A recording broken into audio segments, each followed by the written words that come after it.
Hello दोस्तों, स्वागत है आप लोगों का इन्फॉर्मेट एजुकेशन में। सो गाइस, मेरा नाम है रोहित प्रजापति और आज हम बात करने वाले हैं अबाउट कि आपको एमबीए में एडमिशन लेना कब चाहिए। मतलब कि अगर आप एमबीए में जस्ट आपने अपनी ग्रेजुएशन कंप्लीट कर लिया, ठीक है, तो जस्ट आपको अपनी ग्रेजुएशन के बाद में ही एडमिशन ले लेना चाहिए, मतलब लेना चाहते हो, या फिर कुछ एक्सपीरियंस गेन करना चाहिए, उसके बाद आपको एडमिशन लेना चाहिए।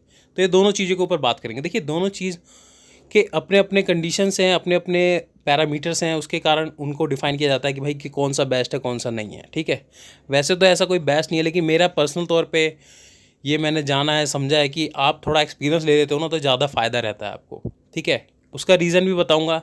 पहले बात करते हैं। देखिए, अगर जस्ट आप अपना एमबीए ग्रेजुएशन कंप्लीट करते ही एडमिशन लेते हो तो क्या होता है। देखिए, आपने अपना ग्रेजुएशन कंप्लीट कर लिया, चाहे वो किसी भी स्ट्रीम में हो, चाहे बीटेक में हो, चाहे बीबीए हो, चाहे बीएससी हो, चाहे बीसीए हो, कोई भी हो, आपका ग्रेजुएशन आपने कंप्लीट किया, आपने जस्ट एमबीए के लिए प्रेफर किया। तो देखिए, आप ग्रेजुएशन जब कर रहे थे 3 साल वाला, आपने कोई ग्रेजुएशन प्रेफर किया था या फिर 4 साल वाला, तो आपको तो एक तो साथ साथ प्रिपेयर करना पड़ेगा जो टॉप एग्जामिनेशन है। ठीक है, क्योंकि कोशिश यही रहनी चाहिए आपकी कि भाई आपको कम से कम टॉप इंडिया के टॉप 50 कॉलेज में से कोई कॉलेज मिले।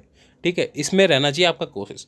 अगर किसी एवरेज कॉलेज में जाओगे तो उसमें उतना फ़ायदा नहीं है आपका। ठीक है, इतना मेहनत भी करोगे और फिर भी 2 साल भी लगाओगे और एमबीए करने के बाद भी आपकी वो वैल्यू ना रहे तो क्या फ़ायदा।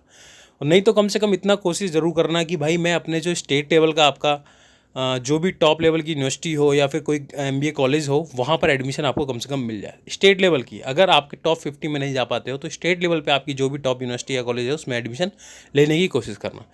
तो उसके लिए क्या करना पड़ता है, आपको प्रिपेयर करना पड़ता है। अलग अलग कॉलेज अपना अपना एंट्रेंस एग्जाम भी कराते हैं, लेकिन जो one of the common entrance exams हैं लाइक कैट, है ना, तो कैट के लिए आपको प्रिपेयर करना पड़ेगा। तो अगर आप जस्ट ग्रेजुएशन के बाद ही अपना लेना चाहते हो तो वहाँ थोड़ी दिक्कत आती है। बहुत सारे बच्चे अगर स्मार्ट होंगे, पढ़ने में काफ़ी अच्छे होंगे, उनकी reasoning, quantity aptitudes, general knowledge, बहुत सारी चीज़ें हैं जो कि कैट में प्रिपेयर करनी पड़ती हैं, वो सारी अगर आपकी अच्छी हैं पहले से ही तो आप इजीली कर जाते हो, एडमिशन मिल जाता है। लेकिन वहाँ पे भी 2-4 चीज़ें और आ जाती हैं, लाइक ग्रुप डिस्कशन हो गया, आपका पर्सनल इंटरव्यू होता है, वो भी मैटर करता है।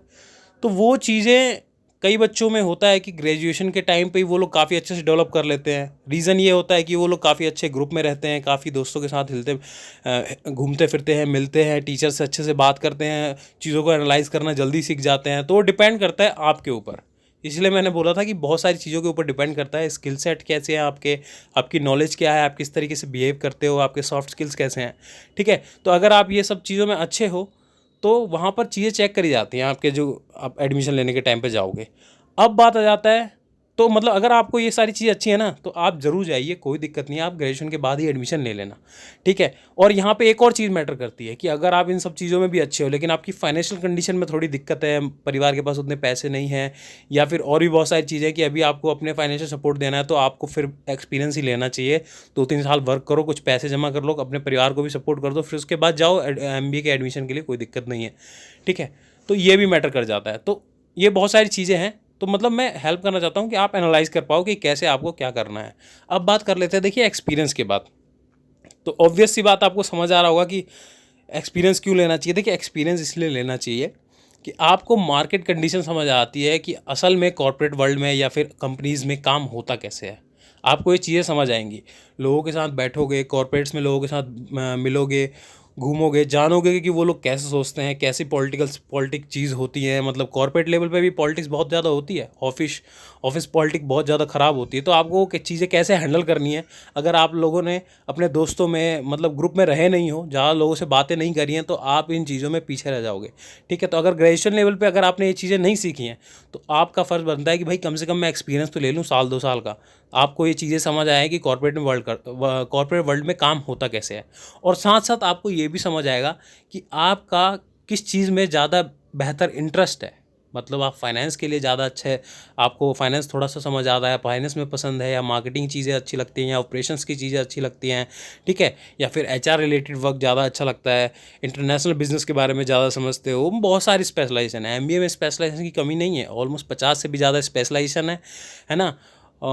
लेकिन लगभग 30 के आसपास जो हैं, जो ज़्यादा पॉपुलर हैं, ट्रेंड में रहते हैं। ठीक है, फ्यूचरिस्टिक स्पेशलाइजेशन भी हैं, हमने इनके ऊपर स्पेसिफिक वीडियोस बना रखे हैं, आप चाहे तो चेकआउट कर सकते हैं हमारी प्लेलिस्ट वाले, हमारे चैनल पे प्लेलिस्ट वाले एरिया में जाइए, वहाँ पर आपको ऑलमोस्ट स्पेशलाइजेशन के ऊपर एक पूरी प्लेलिस्ट मिलेगी। वहाँ पे लगभग 30 के आसपास वीडियो होंगी, आप सारी स्पेशलाइजेशन को बारी बारी से अच्छे से समझ सकते हैं कि कौन सी स्पेशलाइजेशन स्पेशलाइजेशन किस चीज़ पे वर्क करती है, किस चीज़ को समझने में आपकी मदद करती है, क्या फ़ायदे होंगे उसके आपको।